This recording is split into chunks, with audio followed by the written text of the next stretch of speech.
Willkommen beim Meilencoach. Die neue Allegris-Kabine der Lufthansa ist in aller Munde. Wir konnten schon einige Videos sehen, wie die Business Class und die Premium Economy aussieht und sich anfühlt. Aber wir haben noch sehr wenig über die Economy erfahren. Hier beim Meilencoach haben wir die Economy Class auf dem Flug von Vancouver nach München am 21. Mai 2024 ausgiebig getestet. Die meisten von uns werden zunächst die Touristenklasse in diesem neuen Flugzeug probieren wollen. Wir gehen der Frage nach, ob auch die Eco ein Gamechanger für Lufthansa sein wird. In diesem Video werdet ihr die Kabine, den Sitz, das Entertainment und Essen auf dem 9,5 Stunden Flug sehen. Findet mit mir heraus, was nun alles tatsächlich modernisiert worden ist und wie viel dieser Flug gekostet hat. Seht euch das an und bekommt alle Infos. Der Flug LH477 von Vancouver nach München dauerte 9,5 Stunden und flog am 21.05.2024 mit gut 40 Minuten verspätet ab. Der brandneue Airbus 350 mit der Kennung DAIXT ist erst am 13.04.2024 an Lufthansa ausgeliefert worden und hatte seinen Jungfernflug am 1. Mai 2024 von München nach Vancouver. Die Kabine des A350 mit Allegris-Ausstattung hat zukünftig 4 First-Class-Sitze, 38 in der Business Class, 42 in der Premium Economy und 201 in der Economy. Das sind insgesamt 267 Sitze. Naomi, die einen Platz auf diesem Flug ergattern konnte und in meinem Auftrag gefilmt hat, saß auf Platz 20a, ein Platz mit extra Fußraum. Noch besser sitzt man in der Reihe 19, direkt nach der Premium Economy. Auf dem Flug durfte man dort aber nicht sitzen. Aus Sicherheitsgründen hieß es. Die Kabine macht einen frischen, modernen und luftigen Eindruck. Die besten Sitzplätze sind in Reihe 19, 20, 26 sowie in der Reihe 21 am Rand. Dort hat man 7 cm mehr Platz für die Beine und muss dann einen höheren Preis bezahlen. Die Plätze in der Reihe 25 wegen der Nähe zu den Toiletten sollte man meiden.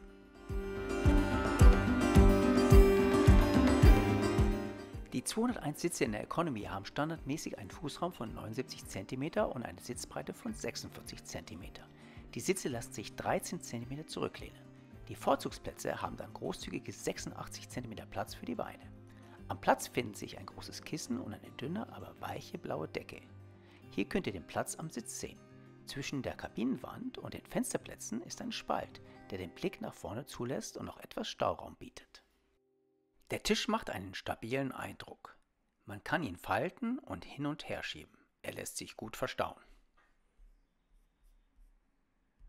Auch zum Arbeiten bietet er ausreichend Platz.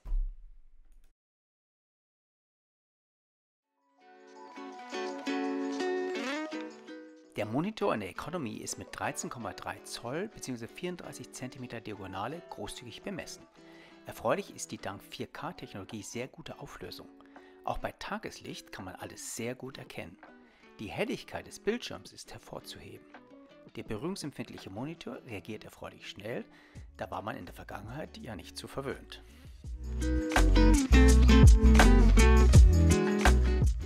Das Programm ist wie gewohnt sehr vielseitig und umfangreich. Man findet schnell was Passendes. Man kann seinen Flug in 3D mitverfolgen und beliebig zoomen und das Bild drehen.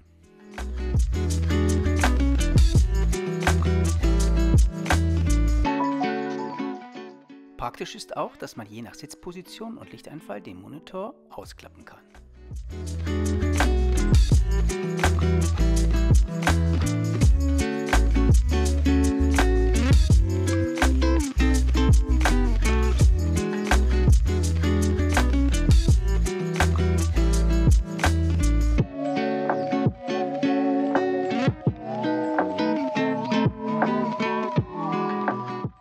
Toll sind auch die verschiedenen Kameras am Flugzeug. Man kann sowohl vom Heckruder das ganze Flugzeug von oben sehen, als auch direkt wie der Pilot, was vor und unter einem liegt. Ein tolles Feature.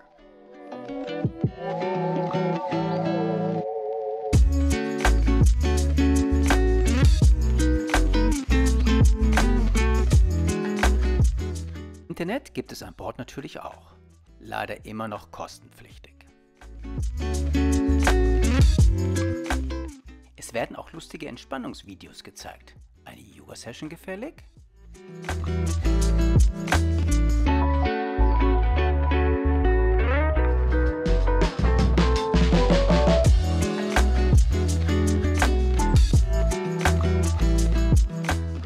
Neu ist auch, dass man seine Kopfhörer über Bluetooth mit dem Monitor koppeln kann.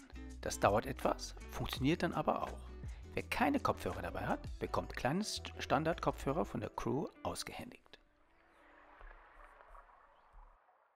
Schnittstellen zum Aufladen der mobilen Geräte befinden sich unterhalb des Monitors, wie hier zu sehen.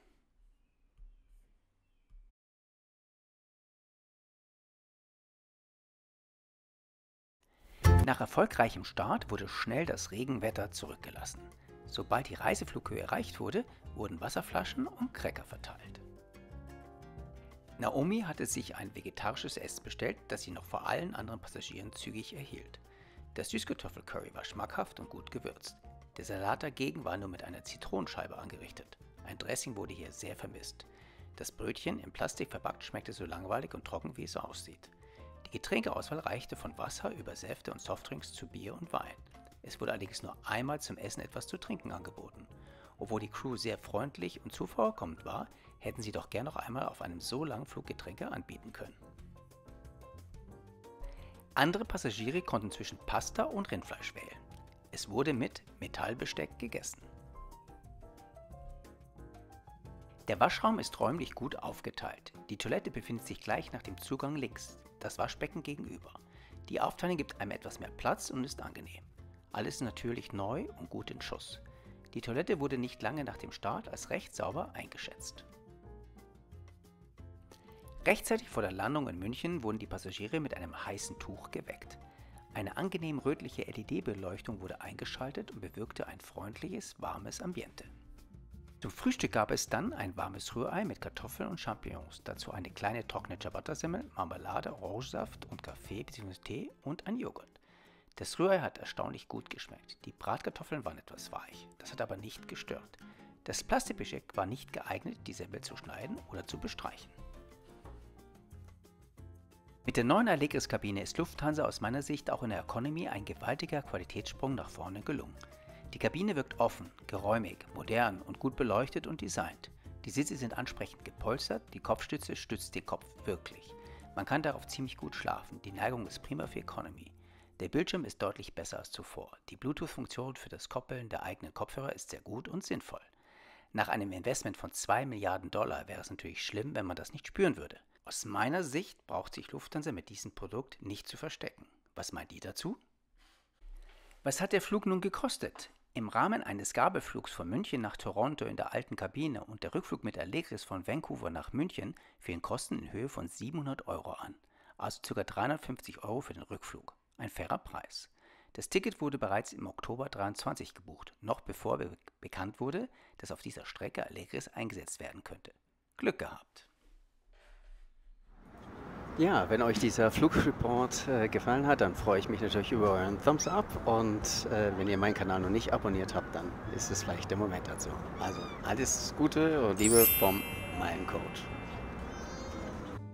Denn auf meinem Kanal findest du nicht nur spannende Flight Reports aus der First Class, Business Class, Premium Economy und Economy, sondern du findest auch alles rund um Miles & More. Die besten Deals zum Sammeln und Einlösen von Meilen und Punkten, die Vorteile eines Status bei Miles & More, zum Beispiel den Frequent Traveler oder den Senator, und du bekommst allgemeine News von der Lufthansa-Gruppe.